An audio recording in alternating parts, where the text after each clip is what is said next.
రూపాయలతో కట్టిన కాళేశ్వరం ప్రాజెక్టులో 3 ఏళ్లకే మేడిగడ్డ బ్యారేజ్ కుంగిపోవడం అత్యంత బాధాకరమని మంత్రులు ఉత్తమ్ కుమార్ రెడ్డి, శ్రీధర్ బాబు అన్నారు. మేడిగడ్డ బ్యారేజ్ అక్టోబర్ 21న కుంగితే డిసెంబర్ 3న ప్రభుత్వం మారే వరకు అప్పటి సీఎం కేసీఆర్ దానిపైన ఒక్క మాట కూడా మాట్లాడలేదని, ప్రాజెక్టులో జరిగిన నష్టానికి కట్టిన వారే బాధ్యత వహించాలని మంత్రులు అన్నారు. మేము ఈ Medigadda barrage visit inspection programme పెట్టుకున్నాం. కాళేశ్వరం ప్రాజెక్ట్ విషయంలో మా పార్టీ అభిప్రాయం మొదటి నుంచి ఒకటిగానే ఉంది. ప్రాణహిత చేవెళ్ల ప్రాజెక్టు ఆనాడు కాంగ్రెస్ ముఖ్యమంత్రి రాజశేఖర్ రెడ్డి గారు శంకుస్థాపన చేసినప్పటిది. మీకు ఒకసారి ఆ అంకెలు కూడా చెప్తాను. 38,000 కోట్లతో 16,40,000 ఎకరాల కొత్త ఆయకట్టు ఇవ్వడానికి ప్రాణహిత చేవెళ్ల ఒప్పుకోవడం జరిగింది. కట్టాలని ఆ ప్రభుత్వం నిర్ణయం తీసుకోవడం జరిగింది. మరి కాలువలు తోవడం జరిగింది. ఆ బ్యారేజ్ విషయంలో, ఆ హైట్ విషయంలో మహారాష్ట్రలో జరగబోయే కొద్దిపాటి ముంపుకి ఆ ప్రభుత్వంతో అక్కడున్న ప్రజలతో చర్చలు జరుగుతున్న సందర్భంగా ప్రభుత్వం మారింది. ప్రభుత్వం మారి బీఆర్ఎస్ ప్రభుత్వం వచ్చిన కొత్తలో అదే ప్రాజెక్టు నిర్మాణం చేయాలనే ఉద్దేశంతో ముందుకు పోయినారు. వాళ్ళు కూడా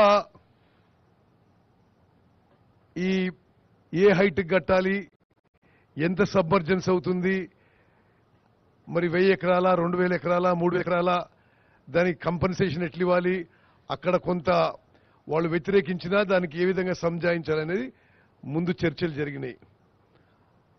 అనుకోకుండా అకస్మాత్తుగా ఆ ప్లాన్ మొత్తం మార్చేసి మరి ఆ లొకేషన్ ప్రాజెక్ట్ కూడా మార్చేసి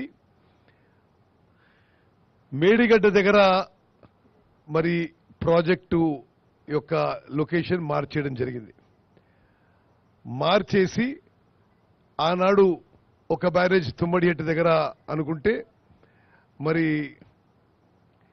ఇక్కడ మేడిగడ్డ, సుందారం, సుందిల్లా, అన్నారం 3 బ్యారేజ్లు, లిఫ్ట్లు, మరి పెద్ద ఎత్తున ప్రాజెక్ట్ కాస్ట్ పెరగడం, మరి గత 10 ఏళ్ల పాటు జరిగిన విషయం మీకు అందరికీ తెలుసు. నేను ఒక విషయం గుర్తు చేస్తున్నా. ఆనాడు 38,000 కోట్లకి 16 లక్షల ఎకరాలకి మరి ఆయకట్టు కోసం ఆ ప్రాజెక్టు నిర్మాణం తలపెడితే, ఆ తర్వాత ఈ కాళేశ్వరం ప్రాజెక్ట్ కింద 80,000 కోట్లది, 80,000 కోట్లు సిడబ్ల్యూసి అప్రూవ్డ్ కాస్టు. దీని కింద అప్పుడు 16 లక్షల ఎకరాల కొత్త ఆయకట్టు ఉంటే ఇక్కడ 18 లక్షల ఎకరాల ఆయకట్టుకి దీనికి అదనంగా కొంత స్టెబిలైజేషన్ ఆఫ్ ఎస్ఆర్ఎస్పి కింద, నిజాం సాగర్ కింద స్టెబిలైజేషన్ ఆయకట్టు కింద ఈ ప్రాజెక్టు నిర్మాణం మొదలుపెట్టారు. గత 10 సంవత్సరాల నుంచి కాళేశ్వరం ప్రాజెక్టుకు సంబంధించిన అనేక అంశాలపై ప్రజలకు అనేక సంశయాలున్నాయి. దానికి తోడు మనమందరం చూసినాం, యావత్ రాష్ట్ర ప్రజానీకం చూడటం జరిగింది. మేడిగడ్డ బ్యారేజ్కు సంబంధించి కాళేశ్వరం ప్రాజెక్టులో ఉన్న ఈ మేడిగడ్డ ప్రాజెక్టు బ్యారేజ్కు సంబంధించిన పిల్లర్లు కుంగిపోవటం, దాని తదుపరి డ్యామ్ సేఫ్టీ వాళ్ళు కేంద్రం నుంచి రావటం, వారొక నివేదిక అందజేయడం, నిన్నగాక మొన్న మరొకసారి డ్యామ్ సేఫ్టీ వారు అనేక అంశాలను కూడా లేవనెత్తడం. ఈరోజు మా ప్రభుత్వం, మరి గౌరవ ముఖ్యమంత్రి రేవంత్ రెడ్డి గారు, గౌరవ ఇరిగేషన్ మంత్రి ఉత్తమ్ కుమార్ రెడ్డి గారు ప్రజలకు తెలియజేయాలి, వాస్తవికంగా ఈరోజు ఇక్కడ జరుగుతా ఉన్న అంశాలేంటి, ఈ కట్టడాలు ఏ విధంగా జరిగినాయి, ఎందుకు కుంగిపోవటం జరిగింది, అదేవిధంగా భారీ వర్షాల వల్ల పంప్ హౌస్ మునిగిపోవడం, అన్నారం బ్యారేజ్కి సంబంధించి బుడగలు రావటం, సుందిల్ల బ్యారేజ్కి సంబంధించి ఇంకో అంశం రావటం, ఈరోజు రాష్ట్ర ప్రజానికానికి సంబంధించిన సంపద సరియైన విధానంలో ఖర్చు చేయటం జరిగిందో లేదా అని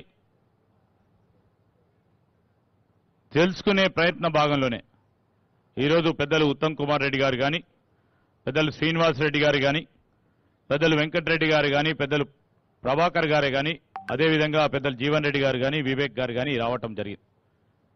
మేము కోరుతా ఉన్నాం అధికారులందరినీ కూడా, ఎందుకంటే ప్రభుత్వం కంటిన్యూస్ ప్రాసెస్. ఇక్కడ పనిచేస్తా ఉన్న ఎస్సీలు, ఈలు, ఈఎన్సీలు, ఇక్కడ పనిచేస్తా ఉన్న కలెక్టరు, ఎస్పీ, మాకెవరిపైన వ్యక్తిగత ద్వేషాలు లేవు, వ్యక్తిగత ఆలోచనలు లేవు. సాంకేతిక పరంగా నిజంగా ఎక్కడా లోపం జరిగిందో స్పష్టంగా సుస్పష్టంగా ప్రజలకు తెలియజేసే ప్రయత్నంలో మీరు ఉండి నడిపిండని, ఆనాడు జరిగిన అంశాలు కూడా ప్రజలకు తెలియజేసే విధంగా మీ యొక్క కార్యాచరణ తీసుకొని ముందుకెళ్లాలని వారు కోరటానికి ఈరోజు ఈ నియోజకవర్గ శాసనసభ్యునిగా నేను పెద్దలు ఉత్తమ్ కుమార్ రెడ్డి గారు వచ్చారు కనుక మొన్న జరిగిన సమీక్షలో కూడా మరి పెద్దలు ఉత్తమ్ కుమార్ రెడ్డి గారు చిన్న కాళేశ్వరానికి సంబంధించిన అంశాన్ని కూడా మేము వారి దృష్టికి తీసుకొచ్చాం. ఈ bulletin updates. For more updates keep watching News 360.